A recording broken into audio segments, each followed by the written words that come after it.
करना सीख लिया, मतलब आपने फिल्म के लिए आपने एक्टिंग करनी चाहिए? देखो भैया, ज़रूरी नहीं है कि हर फिल्म में कोई ख़ास बात हो। अच्छा पैसा मिलना भी एक बहुत बड़ी ख़ास बात है। इसलिए हर फिल्म का सोशल सिग्निफिकेंस अगर आप ढूंढने की कोशिश करोगे कि उसमें एंटरटेनिंग फिल्म है और हर एंटरटेनमेंट के पीछे अगर आप वो देश की और समाज की कितनी सेवा करता है, तो उसमें आप भी फ्लॉप हो जाओगे, हम भी फ्लॉप हो जाएंगे, मीडिया भी फ्लॉप हो जाएगा। तो ये सवाल बहुत उचित नहीं है कि आपने क्या देखा। अच्छा है, अच्छी स्क्रिप्ट लगी, एंटरटेनिंग फिल्म है, अच्छा पैसा है, अच्छा डायरेक्टर है, बात खत्म हो गई, आगे बोलो। पिछली बार आपने विक्की डोनर में बहुत ही अलग किरदार निभाया था, इस फिल्म में आपका क्या किरदार? विक्की डोनर के बाद तो शौकीन भी रिलीज हो चुकी है यार, बदलापुर बॉयज भी रिलीज। अगर विक्की डोनर की बात करें, सबसे अलग उसका जी हाँ, कोशिश करूंगा कि इसमें भी अच्छा काम करके जनता को खुश कर सकूं। अच्छी स्क्रिप्ट है, सामने आ जाएगी आपके साथ। जी आ जाए भाई, फिल्म में एक ऐसी सामने है, सामने है, सामने। क्या पूछेंगे आप? हाँ अनुज, मैं ये पूछ रहा हूँ आपसे, फिल्म में जो विश्वास है, जैसे आपने कहा स्टोरी भी खास होनी चाहिए, तो आपको फिल्म की यूएसपी क्या लगी? स्क्रिप्ट यूएसपी होती है। फर्स्ट यूएसपी तो स्क्रिप्ट होती है, उसकी कहानी होती है। देन यूएसपी बन जाती है उसको कैसा ट्रीटमेंट डायरेक्टर ने दिया है, उसको डायरेक्शन कैसा किया है, कैसे एग्जीक्यूट किया है, वही सारी यूएसपी होती है। और फिर यूएसपी एक हो जाती है कि कितने अच्छी तरह से फिल्म को प्रोजेक्ट करके लॉन्च करके रिलीज किया गया है। लेकिन कहीं ना कहीं छोटी फिल्में कहीं ना कहीं दब जाती हैं, डिस्ट्रीब्यूशन हो जाए, चाहे वो मार्केटिंग हो जाए, प्रमोशन हो जाए, कहानियां अच्छी होने के बावजूद सिनेमा घरों में या लोगों तक नहीं पहुंच पाती। छोटी फिल्म का डेफिनेशन क्या है, पहले ये बताइए। छोटी फिल्मों का डेफिनेशन ये नहीं है, मतलब छोटी फिल्मों का डेफिनेशन ये है कि मार्केटिंग हो या पब्लिसिटी हो, उसको मैं कह रहा हूँ। हाँ तो नहीं, वो मैं आप बहुत इम्पोर्टेंट आजकल हो गया है। नहीं, सही बोल रहे हो तुम, but this is the way it is. Stardom जो है, स्टार्स जो हैं, जो 5, 6, 7, 8 स्टार्स हैं, उनके वो जब सामने आते हैं तो आपने समझ लिया कि फिल्म बहुत ही अच्छी होगी, जनता उनके ऊपर ही टूट पड़ती है। लेकिन ज़रूरी नहीं है कि जो बड़े स्टार्स हैं उनकी ही फिल्म अच्छी हो, ये जनता को भी समझना है और आपकी भी बहुत बड़ी जिम्मेदारी है मीडिया की कि जो अच्छी चीज़ है उसको सामने प्रोजेक्ट कीजिए आप। ऐसा नहीं कि एक ही चीज़ के पीछे चमचागिरी करने पर, ऐसा नहीं करना चाहिए।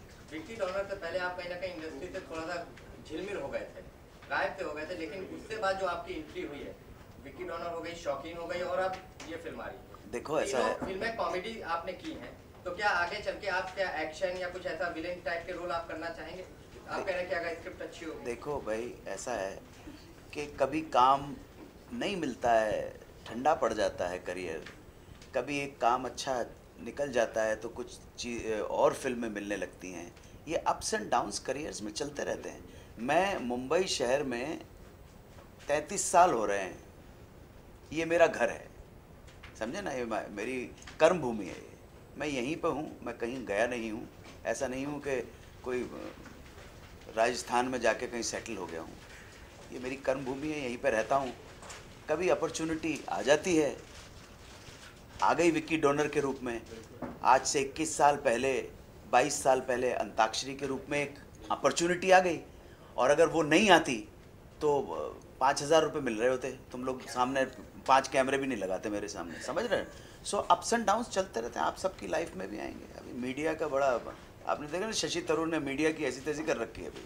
आपने बता दिया शशि थरूर, इस फिल्म को लेना आपका मकसद था कि आपने बताया कि कहानी अच्छी होगी, गई इसमें आपका रोल क्या है? क्योंकि बाबा ब्लैक शीप, ये नाम आपके दिमाग, आपने नहीं बोला कि यार ये नाम क्या है? क्योंकि हर कोई एक्टर जब वो कहानी आती है, नाम कैची लग रहा है ना, नाम आपको कैसा लगा? क्योंकि आपने क्या ऑब्जेक्शन नहीं? जो आपको कैची लग रहा है वही मुझे बाबा। अभी आप, मैं देख रहा था, आप हमारे म्यूजिक डायरेक्टर सिंगर से गाना सुन रहे थे, अच्छे अच्छे गाने हैं।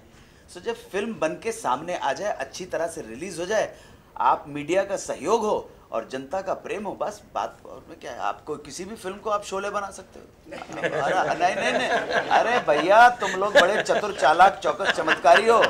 एक किसी को जो कंकड़ में है ना, उसको तुम लोग सर पे उठा सकते हो, उसको स्टार बना सकते हो, मीडिया की तरफ।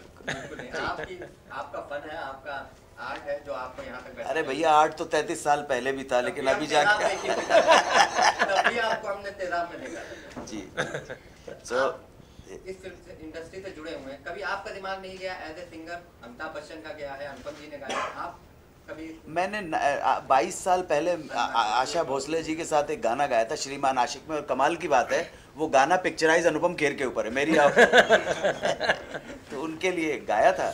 उसके बाद कभी इस तरह का कोई मौका में नहीं मिला, और ना ही मैंने उस चीज़ को उसके पीछे भागने की कोशिश की। अमिताभ बच्चन की आवाज़ आपको कैसी लगती है? कहीं ना कहीं इतने सालों से इंडस्ट्री में है। अमिताभ बच्चन ने गाने गाए हैं, वो अपने तरह के अपने किस्म के गाने गा लेते हैं बस।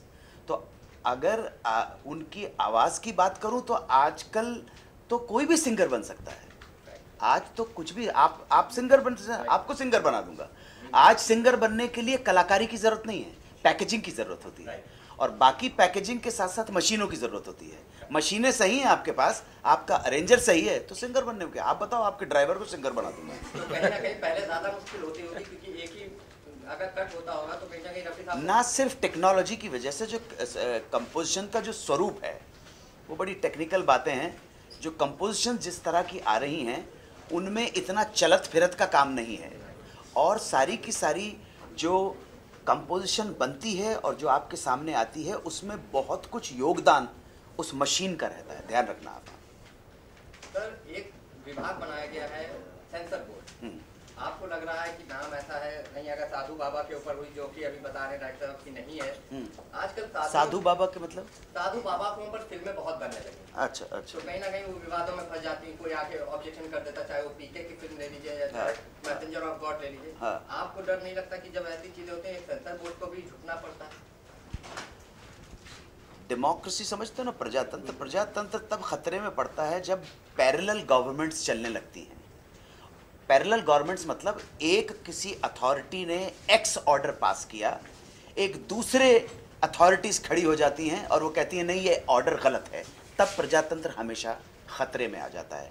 ये हमारे देश के लिए, हमारे प्रजातंत्र के लिए अच्छी बात नहीं है, नंबर 1। दूसरी बात यह है कि सेंसर बोर्ड में उस तरह के लोगों को बिठाना चाहिए जो बहुत व्यापक दृष्टिकोण से किसी भी फिल्म का मूल्यांकन कर सके। मूल्यांकन समझे, व्यापक दृष्टिकोण से देख सके, और ऐसी कोई भी चीज़ ना फिल्म में लाई जाए जो बड़े पैमाने पे जाके समाज के लोगों के लिए और देश के लिए अहितकारी हो, देश के लिए नुकसानदायक हो, जिसका भला हो। लोगों का दिल दुखा के ऐसा कोई काम नहीं करना चाहिए, इसलिए सेंसर बोर्ड को इसका बहुत ख्याल रखना चाहिए।